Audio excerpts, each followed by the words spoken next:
Hello everyone, welcome back to my channel. दोस्तों, निष्ठा प्रशिक्षण कार्यक्रम मॉड्यूल 2 के तहत इस वीडियो में मैं आपके लिए लेकर आया हूं भाग 4, 5, 6 में पूछे गए 8 सवालों के जवाब। दोस्तों, भाग 1, 2, 3 में तो कोई सवाल नहीं थे, उसमें गतिविधियां थीं, लेकिन भाग 4, 5, 6 में भी गतिविधियां हैं, लेकिन यहाँ गतिविधियों में सवाल पूछे गए हैं। 8 सवाल 4 करके 2 भागों में 8 सवाल कुल पूछे गए हैं और मैं आपके लिए लेकर आया हूं 8 प्रश्नों का जवाब। देख लीजिए, प्रश्न बड़े अटपटे से हैं और निश्चित रूप से अगर आप बिना देखे जो है करते हैं तो उसमें गलतियां होना स्वाभाविक है, इसलिए आप उनके जवाब को देख लीजिए और अपना प्रशिक्षण पूर्ण कीजिए। ठीक है, तो चलिए आगे हम आपको दिखाते हैं इस भाग में वो 8 सवाल। अगर आपको मेरा वीडियो अच्छा लगे तो प्लीज़ मेरे चैनल को सब्सक्राइब जरूर कर लीजिएगा, बेल आइकन प्रेस कर दीजिएगा तथा दूसरे मित्रों को शेयर भी कीजिएगा। हाँ, तो दोस्तों, जैसा कि आप देख पा रहे हैं, ये पहला क्वेश्चन आपके सामने है। विद्यार्थियों को उनके निर्देशों के अनुसार बनाने की क्षमता है। मैं आगे बढ़ूँ, इन प्रश्नों का जवाब दूँ, इसके पहले ही बता देना चाहता हूँ कि जब आप यहाँ पर पहुँचेंगे, इस गतिविधि में पहुँचेंगे, तो ये गतिविधि प्ले नहीं होगी। चाहे जितनी बार आप उसको टैप करेंगे, 2 ऐसी गतिविधियाँ आपको भाग 4, 5, 6 में 2 गतिविधियां ऐसी मिलेंगी जिनको आपको टैप करेंगे तो वो बढ़ेंगे नहीं। तो क्या करें, फिर वो प्ले नहीं होंगी, तो फिर क्या करना है हमें, तो उसके लिए मैं आपको बता दूं, आप वापस आ जाइएगा, बैक आ जाइएगा, दीक्षा को बिल्कुल बंद कर दीजिएगा, कट कर दीजिएगा दीक्षा को। उसके बाद पुनः दीक्षा ओपन करिएगा, अपनी प्रोफाइल में जाइएगा। जब आप प्रोफाइल में जाएंगे, वहां पर आप प्रोफाइल में देखेंगे तो आपको मॉड्यूल 2 दिखाई पड़ेगा, अविरत लिखा होगा। मॉड्यूल 2 आपका जो भी उसका नाम है वो नाम लिखा रहेगा, अविरत लिखा रहेगा भाग 2। तो आप उसको टच करिएगा।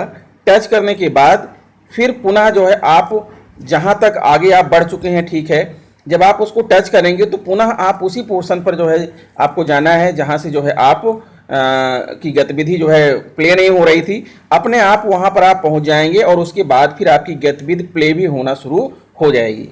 ठीक है, इस प्रोसेस को समझ गए होंगे आप। एक बार फिर से मैं बता दे रहा हूं, गतिविधि जब आपकी प्ले ना हो तो आप वहीं पर बैक हो जाइए, दीक्षा को बिल्कुल कट कर दीजिए, यानी कहने का मतलब दीक्षा को बंद कर दीजिए।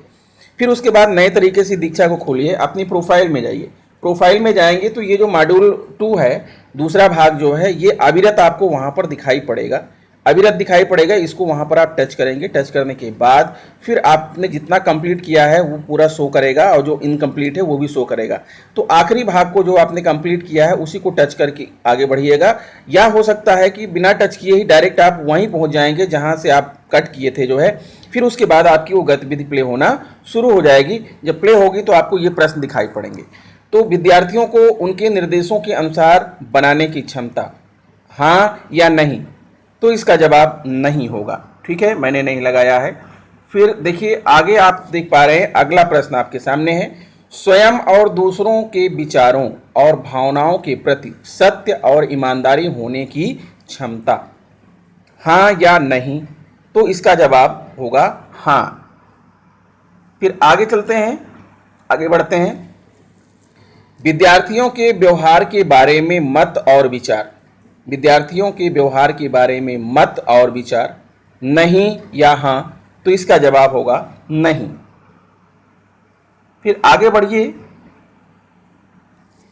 विद्यार्थियों का विश्वास कितनी जल्दी जीत सकते हैं, विद्यार्थियों का विश्वास कितनी जल्दी जीत सकते हैं, नहीं या हाँ, तो इसका जवाब होगा नहीं। फिर देखिए, अब इस तरह से जो है ये 4 प्रश्न कंप्लीट हो जाएंगे और आपको आपका स्कोर दिखा देगा, कितनी देर में आपने इसका जवाब दिया, वो टाइमिंग भी दिखाई पड़ेगा। जैसे 1.5 मिनट यहाँ पर दिख रहा है, ठीक है, मैंने 1.5 मिनट में सोच समझ के जवाब दिया था। स्कोर है 4/4, तो इस तरह से आपको आपका स्कोर भी दिखाई पड़ेगा और टाइमिंग भी यहाँ पर आपका शो करेगा।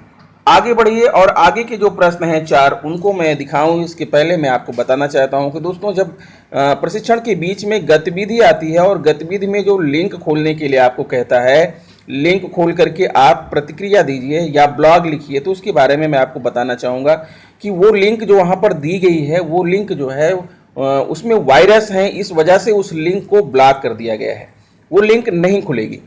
आपको पहले प्रशिक्षण को आप पूरा कर लीजिए, पूरा भाग का प्रशिक्षण पूरा कर लीजिए। उसके बाद जो लिंक मैंने बताया है उस लिंक का प्रयोग करते हुए, यानी वो आपका जो है, जो लिंक मैंने बताया है, निष्ठा एक्टिविटीज blogspot.com। यहाँ पर जाएंगे, जब यहाँ पर जाएंगे तो वहाँ आपको खोलने के बाद आप ऊपर बढ़ाइएगा, मॉड्यूल 2 दूसरा वाला भाग दिखाई पड़ेगा। उस भाग को टच करेंगे तो उसके अंदर जितनी भी गतिविधियां हैं वो सब होंगी। वहाँ आपको कमेंट करने का जगह भी होगा, वहाँ से आप कमेंट करके अपना ब्लॉग लिख लीजिएगा। वो जो लिंक दी गई है वो बाहरी साइट के लिए है, आप दीक्षा के अंदर आप उसमें कुछ नहीं करना है, खाली वहाँ से लिंक लेकर के बाहर आ जाना है और उस लिंक का प्रयोग करके आपको कमेंट देना है, अपनी प्रतिक्रिया देना है। लेकिन लिंक चूंकि वो करप्टेड है इसलिए वो नहीं खुलेगी, इसलिए जो लिंक मैंने बताया है उस लिंक का प्रयोग करिएगा, ठीक है। मैंने अपनी पिछले भाग में जो है जो वीडियो बनाया था कि गतिविधि में जो है अपना किस प्रकार से जो है अपनी प्रतिक्रिया दें, उसके जो है डिस्क्रिप्शन में मैंने लिंक भी दे रखी है, वहाँ से आप लिंक लेकर के खोल सकते हैं। चलिए आगे बढ़ते हैं। इसमें यह है संप्रेषण मौखिक और गैर मौखिक हो सकता है, तो बताइए हो सकता है कि नहीं।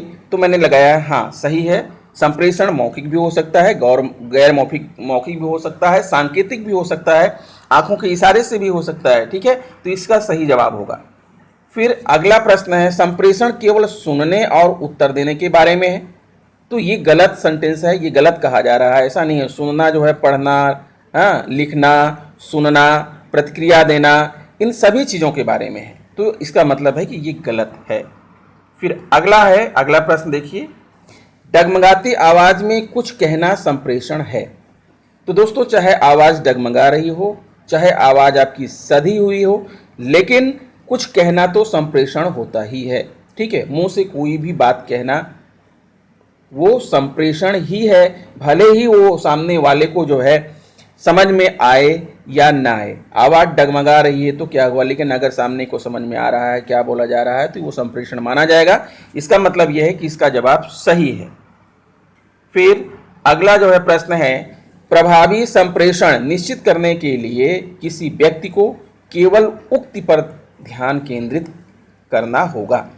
तो प्रभावी संप्रेषण के लिए सुनिश्चित करने के लिए किसी व्यक्ति को खाली उक्ति पर ध्यान देना है, यानी खाली कथन पर ध्यान देना होगा, ऐसा नहीं है। प्रभावी संप्रेषण के लिए बहुत सारी चीज़ों पर ध्यान देने की आवश्यकता होती है, तो इसका मतलब ये स्टेटमेंट गलत कह रहा है, इसलिए मैंने इसको गलत लगाया है। तो अब इस तरह से 4 प्रश्न ये हो गए, और देखिए मैंने टोटल क्वेश्चन अटेम्प्ट किए 4 और आंसर भी दिया 4। अब इसके बाद आता है, मैंने जब सबमिट कर दिया तो हमारे स्कोर दिखाई पड़ेंगे आपको, और ये देखिए हमारे स्कोर आपको दिख रहे हैं। अतिरिक्त गतिविधि अपनी समझ की जांच करें 4/4, यानी यहाँ पर 38 मिनट में जो है मैंने इसका आंसर दिया और हमें 4 में से 4 मार्क्स यहाँ पर मिल चुके हैं। तो दोस्तों आप भी 4 में से 4 मार्क्स जो है गेन करें। आप इस वीडियो को ध्यान से देख लीजिए, समझ लीजिए, और इसके अकॉर्डिंग जो है आप अपने जो है प्रशिक्षण को पूर्ण कीजिए। तो आशा करता हूँ कि मेरा वीडियो आपको समझ में आया होगा। अगर वीडियो आपको अच्छा लग रहा है तो एक ही आग्रह है कि मेरे चैनल को सब्सक्राइब कर लीजिए, बेल आइकन को प्रेस कर दीजिए, ताकि मैं जो भी वीडियो बनाऊं आपके पास उसका नोटिफिकेशन जा सके। तो दोस्तों इस वीडियो में इतना ही, मिलता हूं आपसे नेक्स्ट वीडियो में, तब तक के लिए नमस्कार।